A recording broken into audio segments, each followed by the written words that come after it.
Una propuesta de reforma tributaria fue el catalizador para un estallido social sin precedentes en Colombia.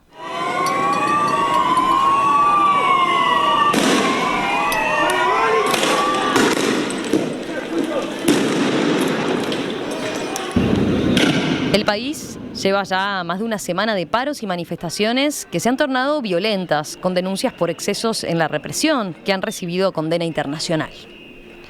Por ejemplo, ayer la Cancillería uruguaya expresó preocupación ante los graves actos de violencia y llamó a recobrar rápidamente los canales de diálogo y paz.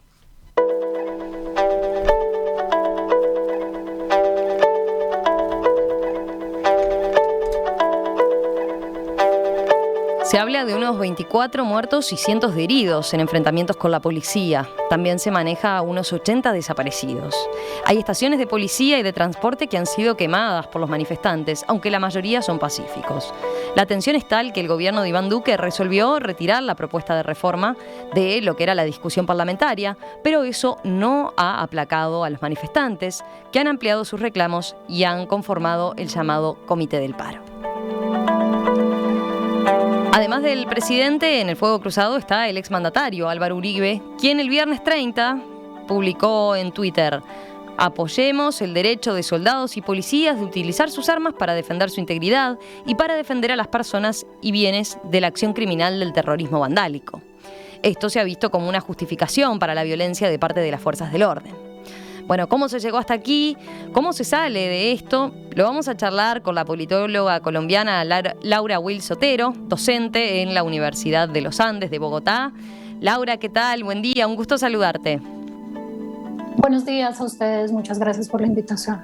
También nos acompaña Gustavo Calvo, conductor de La Hora Global, a quienes ustedes conocen de aquí, de las mesas de análisis internacional en perspectiva. Gustavo, ¿cómo estás? Un gusto saludarte. Buenos días, Romina, gracias por la invitación nuevamente, asistiendo a este otoño que parece empezar a mostrarse ya. Laura, comencemos por ti. A ver, Colombia es un país que sabemos es un país atravesado, digamos, por la violencia desde hace más de medio siglo, con las guerrillas y el narcotráfico.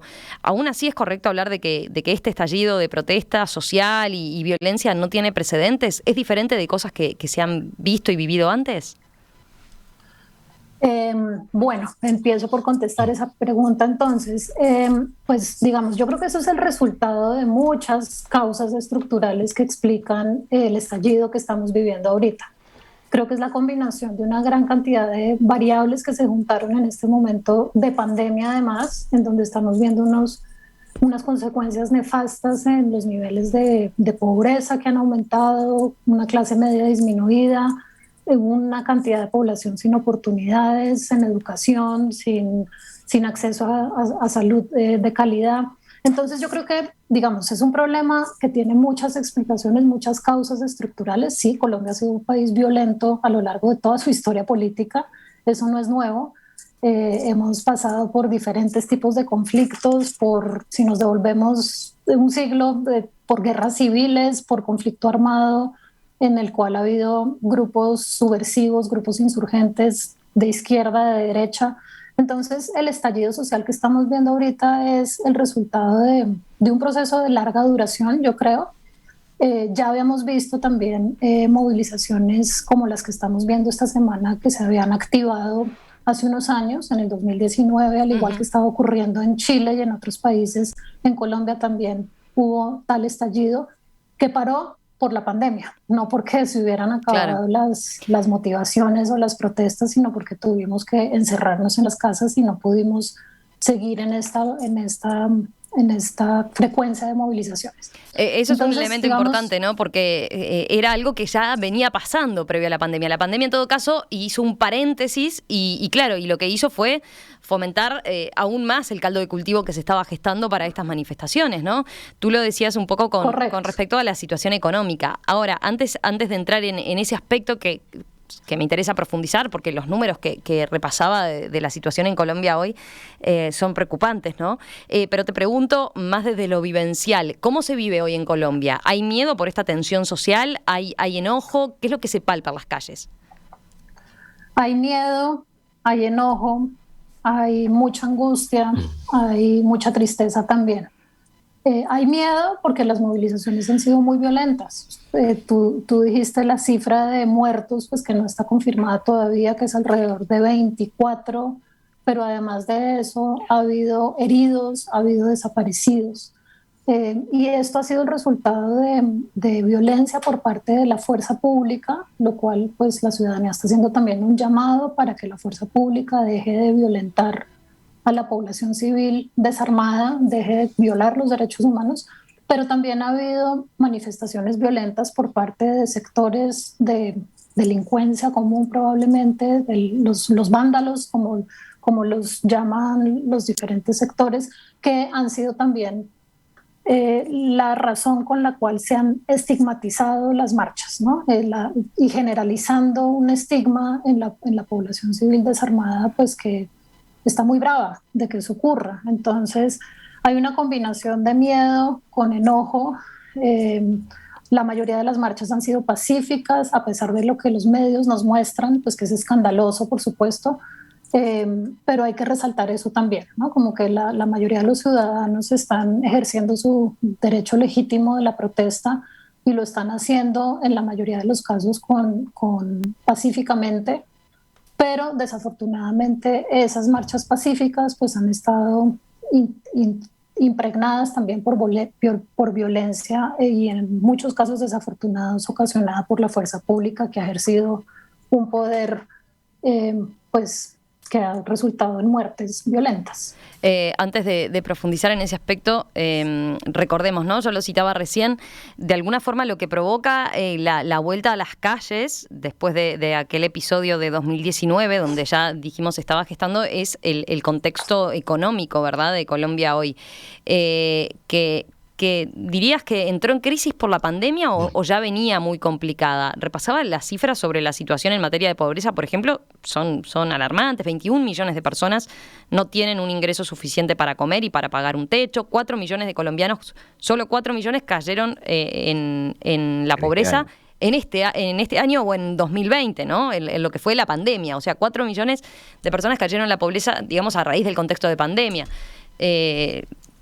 Laura, quizás primero contigo y después Gustavo seguramente tiene comentarios para hacernos de este contexto más económico, para ir entrando en cómo se llegó a esto, ¿no? Sí, las cifras son alarmantes y son muy tristes, ¿no? Como que se dice que nos atrasamos 12 años en el desarrollo que habíamos logrado también en la superación de la pobreza que un grupo significativo de la población había logrado en los años anteriores. Y pues mucho de esto sí es ocasionado por la pandemia, pues que ha sido nefasta y ha sido miedosa y ha habido cientos de miles de infectados y muchas muertes. Ahorita justamente estamos viviendo el tercer pico de la pandemia en Colombia, en donde cada día hay 400 muertos. Entonces, la pandemia y su manejo han generado pues muchas de las causas también que estamos viendo actualmente en las movilizaciones, pero como dije antes, esto es un problema estructural que va más allá de la pandemia, ¿no? Pero sin duda la pandemia ha afectado mucho y sí, las cifras son aterradoras. La semana pasada la institución que saca estas cifras pues nos mostró que durante este año, solo este año, habían entrado, tú dijiste 4 millones, son un poco menos, como 2,5 millones de personas más, de nuevas personas que estaban en la clase media, entraron a una situación de vulnerabilidad, que es la situación de pobreza. Entonces, 21 millones de pobres, pues eso es escandaloso. Entonces, claramente eso también está afectando porque hay mucha gente desempleada, hay mucha gente con empleos informales, sin garantías de ningún tipo social. Entonces, claramente esto también se acumula para explicar lo que está pasando. Recordemos además que Colombia es uno de los países con mayor desigualdad, ¿no? en el continente, ¿no? Eso es un factor a tener en cuenta, pero supongo que Gustavo vos tenés varios apuntes más en ese sentido. Sí, o sea, tú fuiste muy, muy acertada en hacer la pregunta al principio de la entrevista y es ¿cómo llegamos a esto? O sea, esto no hay por arte de magia de un jueves a un lunes. Esto es un proceso acumulativo. Esta tampoco es la primera marcha. podemos irnos a octubre del 2020, podemos ir a las marchas indigenistas del 2019. Entonces, de alguna forma hay en Colombia, dentro de sí, un tema de diseño de país. No quiero irme a temas históricos porque la historia es bastante dinámica, y también la historia ha demostrado que por más que haya un determinismo en algunos países, esos determinismos se pueden vencer con voluntad política, y se pueden vencer con carisma, y se pueden vencer con ciertos liderazgos. Así que la historia está allí para dar un cierto testimonio, pero también está allí para decirnos que, bueno, hay cosas que se pueden cambiar. En el caso de Colombia en particular, se llegó a esto, no explotó esto. Se llegó a esto por un sistema bastante desigual, por un sistema político bastante atípico, en algunos momentos de su historia, con cosas bastante curiosas, como el Frente Nacional, que durante prácticamente 4 presidencias, más allá de luces y sombras, tenemos que salir un poco del bosque y verlo desde lejos, más allá de luces y sombras, fue un acuerdo político bastante global dentro de la sociedad política colombiana. Luego eso se deshizo, aparte de las reformas constitucionales permitieron en algunos casos un multipartidismo que llegó a tener prácticamente 10 partidos en el Congreso, después de la reforma del 2002, creo. Después en el 2009 se subió un 3% la participación y llegaron a 8 partidos, pero de alguna forma se siguió manteniendo una especie de bipartidismo virtual, por llamarlo de alguna manera. No es formal, pero sí es cierto que hay, no voy a decir 2 bandos, pero hay 2 cosmovisiones diferentes en Colombia que se han mantenido. Aún así, no ha habido una alternancia ordenada en Colombia. Aún así, los presidentes han llegado, en algunos casos, prendidos de alfileres, y en otros casos con un protagonismo fuerte, como fue el caso de Uribe, pero lo cual deja un problema a futuro. Tan fuerte fue el protagonismo de Uribe que es muy débil el protagonismo de su sucesor. Y eso es un problema hoy en Colombia. Yo ayer decía, un poco en broma, un poco en serio, que hace muchos años en México, en Chapultepec, habían pintado en los muros del castillo de Chapultepec, un mexicano escribió: el presidente vive aquí, el que manda vive en otra parte. Bueno, hoy se podría escribir prácticamente lo mismo en la Casa de Nariño. Y ese es un problema para Iván Duque. Tenemos un presidente que ya de pique no tiene mayorías en el Congreso, ha tratado de hacer acuerdos políticos de la peor manera, es decir, acuerdos por cargos. Ha traído independientes prácticamente dándoles la tarjeta de entrada a los ministerios y de esa forma canjeándolo por votos, como quien cambia figuritas en un álbum deportivo, exactamente lo mismo. Entonces, ese tipo de prácticas políticas, que son de las prácticas antiguas de la política, son en alguna forma resistidas por la gente, con esa desigualdad que anotaba Laura. Pero hay ahí también una cierta ironía, hay una cierta paradoja ahí, porque también esta reforma tributaria que tú hacías mención, Romina, es una reforma tributaria que justamente lo que le faltó fue la política. Le faltó el olfato político de los políticos de antaño, que sabían lo que le estaba preocupando a la gente, que olfateaban lo que la gente estaba necesitando y eran capaces de bajarse la limusina y caminar entre la gente por los barrios pobres, sabiendo en la forma de liderazgo de los viejos caudillos, sabiendo por dónde venía el viento, hasta dónde va el clima en este momento. Entonces, tenemos políticos que utilizan la política de mala manera, pero también dejan de lado lo que fue mejor de la política en este tipo de países. No podemos extrapolarlo de Colombia, a Ecuador o a Chile, son situaciones diferentes, pero hay algo en común. Estas cosas llegan, y cuando llegan empezamos a verlo con el diario del lunes y nos damos cuenta a qué cantidad de reformas estamos llegando tarde. Yo ayer pedía un poco al final de mi programa volver a esa política aburrida, esa política donde los políticos se sientan con técnicos y diagraman un programa de salud digno, diagraman un sistema de enseñanza que permite una cierta inversión en décadas, pero por lo menos implique un cierto crecimiento, que diagramen alguna forma de derrame económico para que a los pobres lleguen a tener un tipo de participación y un nivel de vida. Bueno, esa política aburrida a veces no les gusta a los políticos. Ellos quieren las marquesinas, quieren los titulares y quieren los grandes planes de desarrollo que nunca llegan a desarrollarse. A ver, Laura, tu visión desde allí con esto que apuntaba Gustavo. Pues hiciste un recorrido muy completo de lo que ha sido la política en este país. Ayer justamente uno de miembros de algún partido de oposición decía en las noticias, a raíz de las preguntas que les hacían a quienes han estado involucrados y a los partidos que están en el Congreso, alguien le preguntaba, bueno, ¿y acá usted qué espera?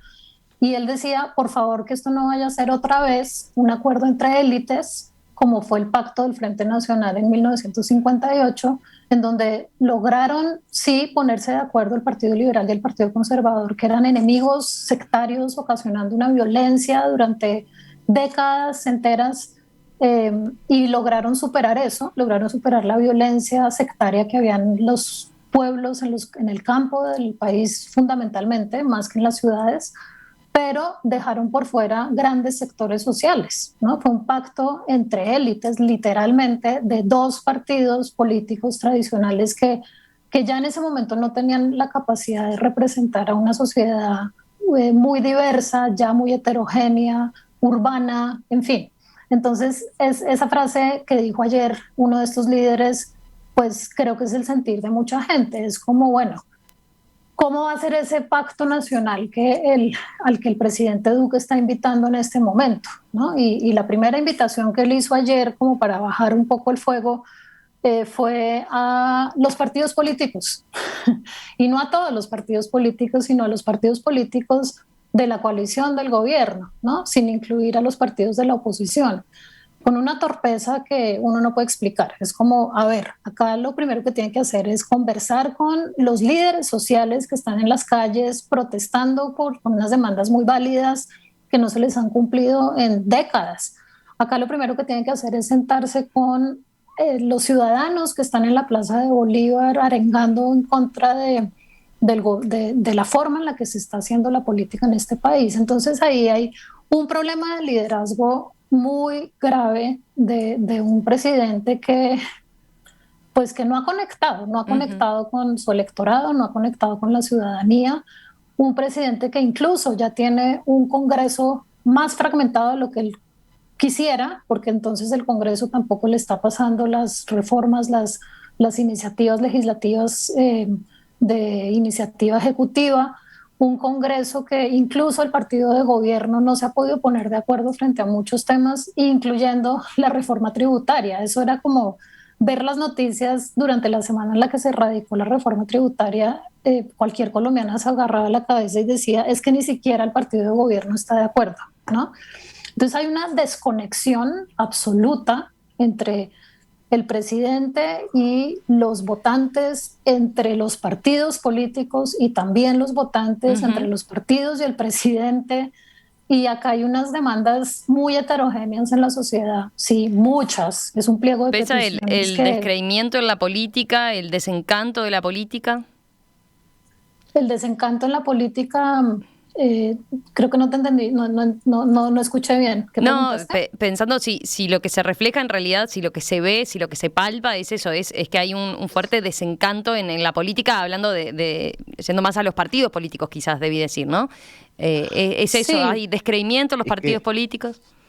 Sí, también hay una desilusión con los partidos políticos, pues las encuestas lo muestran, ¿no? Los resultados de las encuestas de opinión pública muestran que no sé, el 10% de la población confía en los partidos políticos, lo cual pues también muestra una desconexión profunda, a pesar de que hoy en día hay partidos políticos, digamos que, bueno, tú dijiste que hay 10 partidos, sí, en el Congreso de la República hay como 11, 12 partidos de diferentes tendencias ideológicas. Uno podría ubicar algunos de ellos en la izquierda, podríamos ubicar otros en la derecha y podríamos ubicar otra maraña de partidos como en el centro, centro derecha, centro izquierda, pero son partidos que pues los dominan prácticas clientelares que les impiden conectarse programáticamente con la sociedad. ese matiz, Laura, si me permites, tengo yo. Es decir, yo no creo que la gente nunca descrea de la política. Normalmente descree de la clase política que está en el poder o a la que está viendo en ese momento por televisión. Es un poco eso. Sí. Porque después cuando tú ves que hay algún tipo de recambio en algunos países donde vienen políticos, digamos con cierto carisma, aún no teniendo fondo, aún no teniendo de base un encare correcto de la realidad, pero con un cierto carisma y hablándole a la gente en un lenguaje que entiende, la gente rápidamente se asocia a la política y rápidamente se empieza a participar. El problema es esta generación, el problema es, de alguna manera, la forma en que se ha construido estos últimos años de la política colombiana, me parece desde afuera, ¿no? Ujú. Y claro, ese descrédito se ve. Este mismo proyecto de reforma tributaria, que como todos los proyectos, no podemos pensar que todo es absolutamente malo o absolutamente bueno, debe tener luces y sombras. Yo estuve leyendo, y bueno, hay un cierto gravamen a las empresas, a determinados impuestos patrimoniales. Tiende realmente a equilibrar números en el gobierno nacional, es decir, el fin es un fin benéfico en última instancia. Podría haber sido, entre comillas, ¿no?, vendido de otra manera, con un liderazgo diferente, con una bajada a tierra diferente, y quizás no hubiera tenido tantas oposiciones, aunque como tú dijiste al principio, la realidad manda, la realidad es porfiada. Y en definitiva, tarde o temprano, las desigualdades surgen, emergen. Sí, pero sí, clarísimamente. O sea, creo que la reforma tributaria se necesita. Yo lo dije en algún medio de comunicación nacional en el que me preguntaron. Se necesita sin lugar a dudas porque hay una deuda pública insostenible, porque hay la necesidad de recaudar más impuestos para poder también hacer lo que durante la pandemia se llamó el ingreso solidario para las clases más necesitadas que no tienen con qué comer, literalmente. Entonces yo creo que sí, sin duda se necesita. Yo creo que en eso nos podemos poner de acuerdo muy fácilmente. Lo que pasa es que hubo mucha torpeza en el momento político de presentar la reforma tributaria en algunos de los puntos del contenido que fueron los que se quedaron en la imaginación de mucha gente, y es que iban a empezar a gravar impuestos a una base más amplia de la sociedad, pero dentro de esa base más amplia, personas que tienen muy malos salarios, que no tienen la capacidad para pagar impuestos, digamos. Entonces eso se quedó en la mente de muchos y ahí empezaron muchas de las protestas, pero además con una falta de liderazgo que uno no lo puede creer. El ministro de Hacienda y el ministro Duque salían diciendo cosas distintas sobre la reforma en los noticieros. Sí, recordemos, después terminó renunciando, ¿no?, el ministro de Hacienda cuando se retiró la reforma.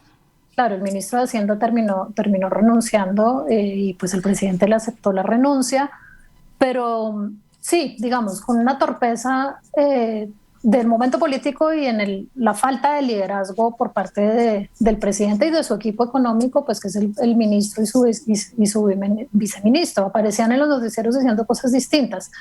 El ministro decía cuáles iban a ser los bienes que iban a tener más IVA, más impuestos, y el presidente salía por otro lado diciendo no le vamos a poner impuesto a los huevos, ni a la carne, ni a qué sé yo, a los alimentos que estaba incluyendo el ministro. Entonces ahí también hubo desconexión, incluso ya la desconexión no solamente es con los ciudadanos votantes, sino la desconexión también se da al interior del Poder Ejecutivo en ese grupito chiquito que debería estar súper conectado, ¿no? Entonces, sí. Que fue también un error político de Duque,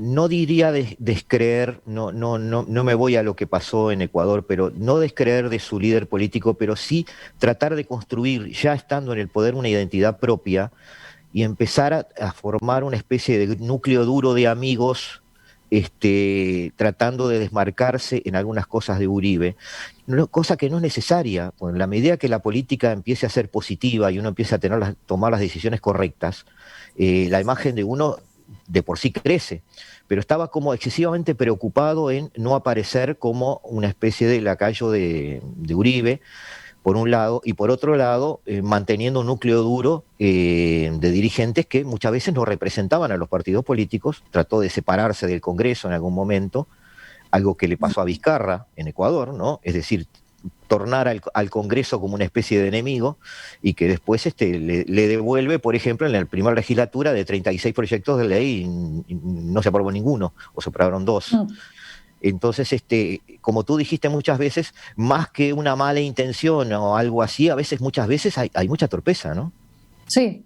No, y acá también los partidos políticos en el Congreso se quejaron mucho de la forma en la cual había sido presentada esta reforma, porque el presidente, en primer lugar, se reunió con los gremios, se reunió con los empresarios. Había rumores por ahí sueltos, informales, de cuáles iban a ser el articulado de la reforma que beneficiara o hiciera alguna directriz en torno a los gremios, pero al Congreso llegó muy tarde el texto.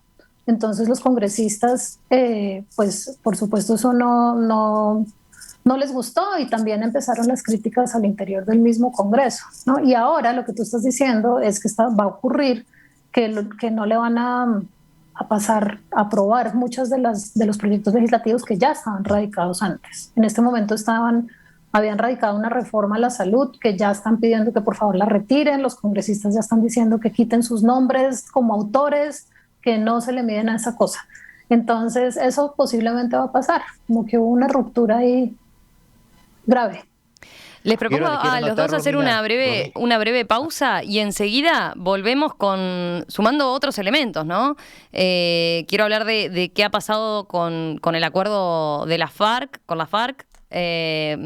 Hay manifestaciones, o sea, hay parte de la manifestación tiene que ver con eso. Por otro lado, se señalaba, ¿no? El abuso policial ha sido uno de los principales argumentos que han esgrimido muchas de las personas que están manifestando en estas últimas horas, y sobre todo volver a cómo se sale. Si les parece, después de la tanda, enseguida volvemos con esos apuntes. Esta mañana aquí en Perspectiva estamos situándonos en Colombia, este país que está inmerso en una crisis social desde hace ya una semana, con violentas manifestaciones y una dura represión policial.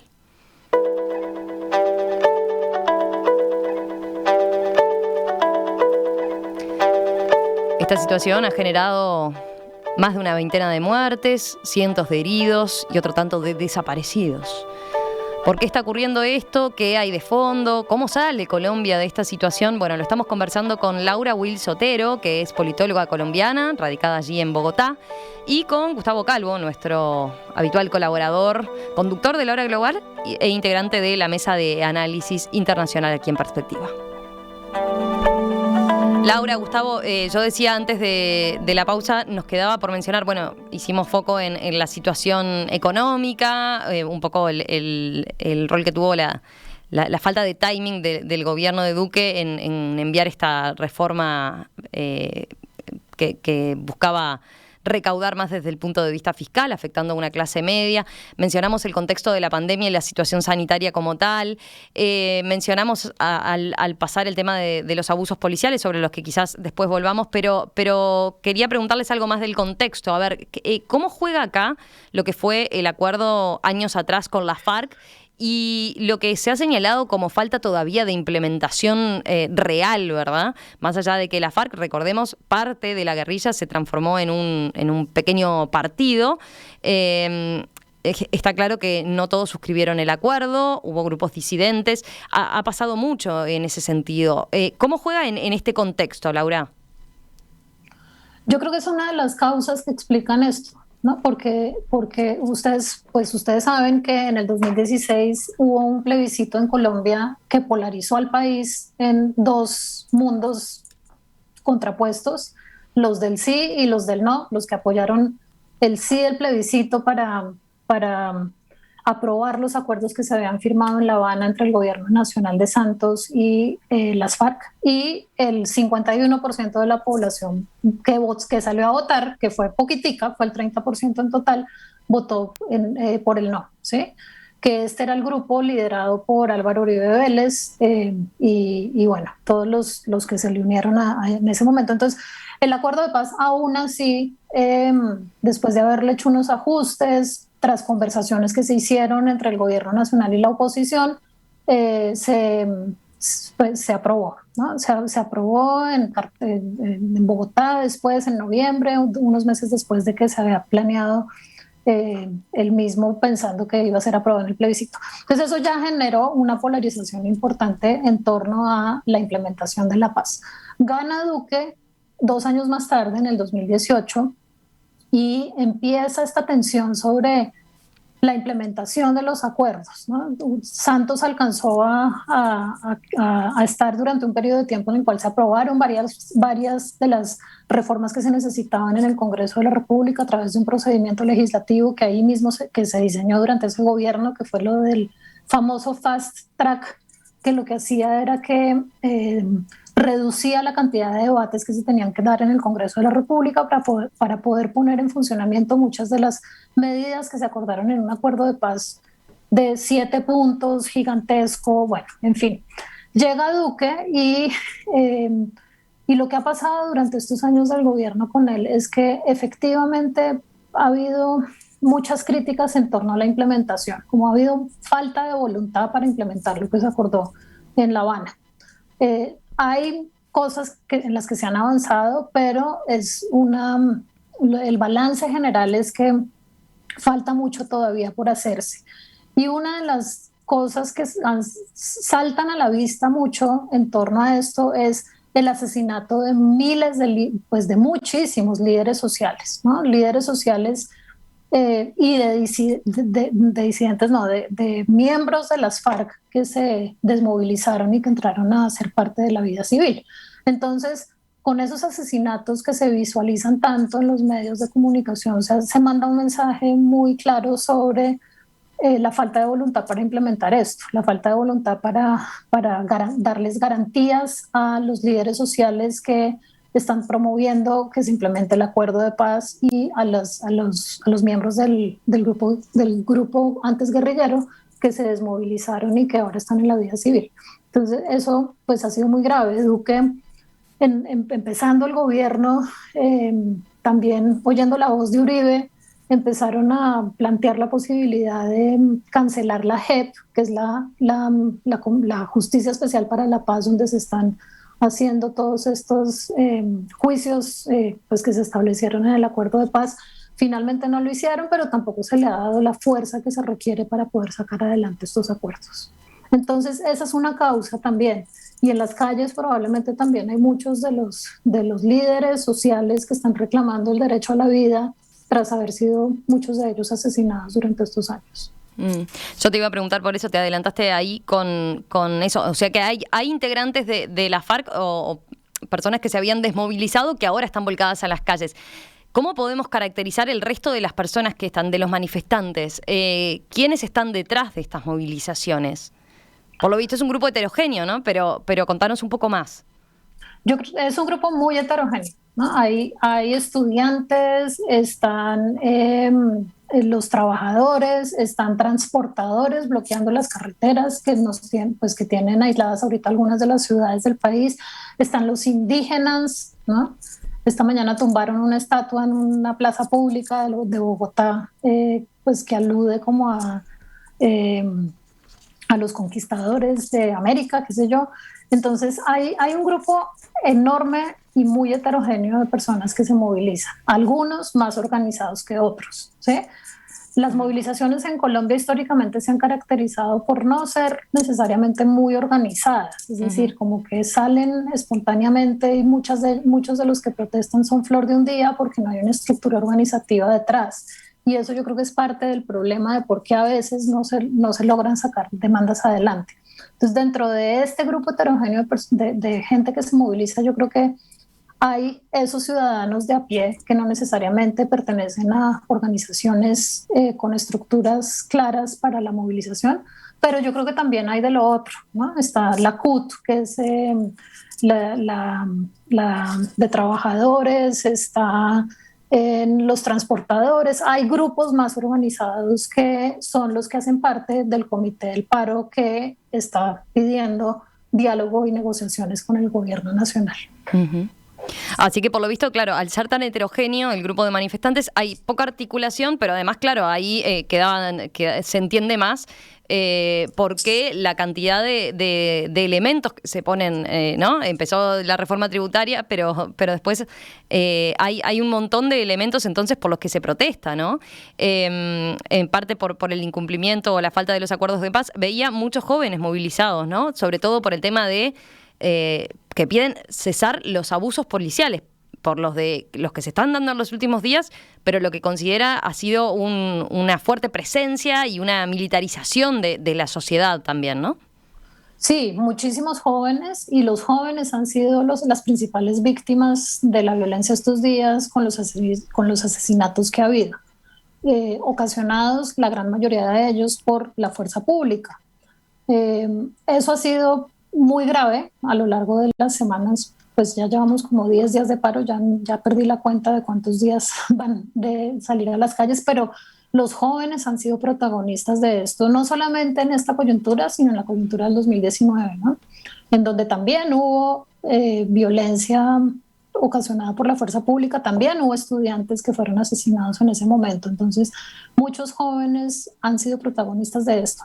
Y acá hay una cosa que también le echa leña al fuego, y es el mensaje del presidente sobre la militarización de las ciudades. Eso fue la semana pasada en una locución presidencial en donde ya estaba prendida la ciudad el miércoles después del primer día en el que la gente salió, y la reacción del presidente fue esa, fue en la noche con un general al lado salir en una locución presidencial pues que fue vista por muchos que estuvieron en los medios conectados ese día. El mensaje era ese, ¿no? Como que vamos a militarizar las ciudades con una figura constitucional que nos permite hacerlo para que apoyen a la policía que no está dando abasto. Entonces es un mensaje también muy violento, ¿no? Muy miedoso también. ¿Cómo así que vamos a militarizar las ciudades? Entonces esa es otra de las razones por las cuales la gente está movilizada. Gustavo. Sí, yo creo que a los colombianos les haríamos un favor si no estereotipamos demasiado todo esto. Obviamente estamos hablando de un país que tiene una confluencia de muchos fenómenos sociales, culturales, económicos y políticos y militares en un mismo país.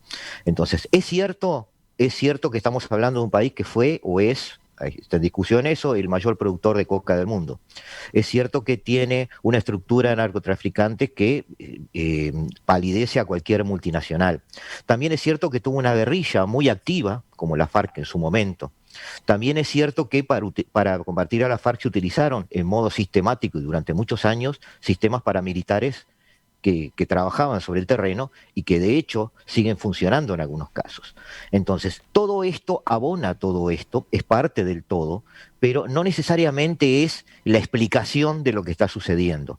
Por supuesto que la imbricación de los sistemas de narcotraficantes dentro de la sociedad colombiana, que lo hemos visto hasta en el cine prácticamente, tiene una incidencia en la estructura social colombiana. Por supuesto que la tiene, pero eso no significa que cada colombiano sea un narcotraficante. Por supuesto que la FARC tuvieron varios periodos dentro de su historia, algunos de alguna popularidad, otros de poca popularidad, pero hoy las FARC están desmovilizadas. No por eso van a desaparecer como por arte de magia del escenario político, siguen estando presentes y en cierta forma hay algunos nostálgicos. También es cierto que hay grupos paramilitares que siguen estando presentes y también de alguna manera tratan de fogonear una represión lo más violenta posible porque esa es su forma de ver la realidad y eso también está presente. También es cierto, y no debemos olvidar, que Colombia tiene una función geopolítica importante para Estados Unidos en el terreno, tiene una imbricación militar con el Comando Sur norteamericano, tiene bases norteamericanas sobre el terreno y hay una cierta trabajo en conjunto en materia de defensa, lo cual implica un cierto contagio ideológico innegable en parte de la sociedad política colombiana. O sea, todas esas cosas son ciertas y siguen existiendo. También es cierto que los acuerdos de paz están siendo implementados por un presidente que está implementando un acuerdo que fue creado por su adversario político. Entonces, obviamente no hay la voluntad necesaria para llevarlo todo a pie de juntillas. Esos acuerdos de paz también son imperfectos. Quedaron sobre el terreno un montón de tierras que abandonaron las FARC desmovilizadas, que hoy son terreno de disputa incluso para nuevos narcotraficantes de una segunda generación. Entonces, todas esas cosas están presentes, Romina, y sí, si tú preguntas, yo te puedo decir, sí, claro, entre los manifestantes hay ex-FARC, entre los represores, obviamente hay quizás asesores militares que tengan que ver con los paramilitares o con un sector más extremista desde el punto de vista militar. Ahora, la pregunta que tenemos que hacernos es, ¿esa gente que está en la calle es antes un manifestante que un ex-FARC o sigue siendo un ex-FARC antes que un manifestante? Bueno, los últimos 2 o 3 años nos han mostrado que son ante todos manifestantes, porque la realidad política colombiana está dando incentivos para que las desigualdades se noten. Esa es la realidad. Y yo no hablo de malas intenciones, yo pienso que todos los presidentes y todos los sistemas políticos del mundo quieren lo mejor para que su país o que las cosas funcionen bien. Aún en el caso de los dictadores, ellos quieren que las cosas funcionen bien porque ellos quieren que su mecanismo funcione, ¿tá? Pero no se están haciendo bien las cosas aparentemente. Ahora hay un diálogo, en estas horas ha habido un diálogo aparentemente con los manifestantes, se ha puesto a Ceballos así al frente de una serie de contactos, que es una figura un poco resistida también, no importa, pero no importa. Alguien está a cargo de eso. Y bueno, se está viendo dentro de los manifestantes, como tú mencionabas, Romina, la presencia de estudiantes, la presencia de algunos indígenas, la presencia, digamos, de las clases menos favorecidas como emergentes en la protesta. Ahora, si tú haces, Romina, la pregunta en forma estricta, bueno, ¿hay ex-FARC, por ejemplo, fogoneando las protestas? Y seguramente sí. Hay, de alguna manera, grupos cercanos a Uribe del primer mandato, relacionados con paramilitares que estén, como decía recién Laura, hablándole al oído a ese general que estaba al lado de Duque, y seguramente sí. Pero el tema es, esto es lo de fondo. Lo de fondo siempre sigue siendo, como yo dije al principio, lo mismo que en Ecuador, lo mismo que en Chile. Estamos llegando tarde a algunas reformas cuando abrimos el diario del lunes, y bueno, es hora de que nos pongamos a trabajar en lo que yo llamo esa política aburrida, que definitivamente es bajar a la calle y empezar a charlar entre colombianos. Laura, para cerrar, imagino que tenés algún comentario respecto a esto que decía Gustavo, pero ya tenemos que ir terminando, así que también aprovecho a preguntarte, bueno, ¿cómo ves que se sale de esto, no? ¿Es posible que se profundice la violencia? ¿Es posible que caiga el presidente Duque? ¿Es posible que se adelanten las elecciones del año próximo? ¿Cómo la ves? Esperemos que no, esperemos que ese no sea el escenario, esperemos que haya respeto por la institucionalidad. Finalmente Duque fue un presidente democráticamente elegido en una contienda en la que acumuló la más alta votación que haya habido históricamente. Entonces esperemos que en este momento se desarrolle la capacidad y el liderazgo que se requiere para entrar en un diálogo nacional en el cual se vean, así sean pequeñas cosas, pero que se vea efectivamente y eficientemente que hay voluntad para hacer negociaciones, que haya medidas que en la práctica se puedan empezar a poner a marchar. No va a parar esto hoy. Hoy se está reuniendo el gobierno ya con los partidos políticos, con el Comité del Paro, entre otros. Esto va a seguir, es decir, mañana sábado no vamos a amanecer en un país en paz, seguramente, sino las movilizaciones se van a mantener en la calle, ya lo han dicho muchos de los que están movilizándose, pero esperemos que el resultado no sea lo que tú mencionabas como posibles escenarios de una renuncia de Duque o las elecciones adelantadas, porque yo creo que eso sería más grave aún de lo que está pasando actualmente. Entonces, esperemos que haya sensatez en este momento en el diálogo que se pueda llevar a cabo con los diferentes sectores del paro. Tus expectativas están puestas ahí en el diálogo, más allá de las dificultades que señalabas, ¿no? Sí, esperemos que sí. Esperemos que sí, porque otro resultado sería nefasto para la democracia colombiana, y en caso de que Duque renunciara tendría que asumir la presidencia la vicepresidenta, y pues tampoco creo que sea como la solución más adecuada. Entonces esperemos que la salida sea democrática y que el sistema Estamos también en miras, tú ya lo dijiste, ¿no? El próximo año hay elecciones, entonces todo esto está permeado también por eso. Uh-huh. está permeado por los intereses electorales que empiezan a tener los partidos en este momento, en donde yo no sé cuántos precandidatos hay para las elecciones presidenciales. También hay elecciones legislativas, entonces claramente los políticos están haciendo cálculos en esto. Petro es uno de los políticos que está llamando a los ciudadanos a que salgan a las calles a marchar. Seguramente se está ganando votos con todo lo que está pasando. Entonces, ojalá todos esos egos que se manifiestan durante un momento preelectoral se bajen y haya grandeza en los líderes políticos y sociales y puedan llegar a acuerdos.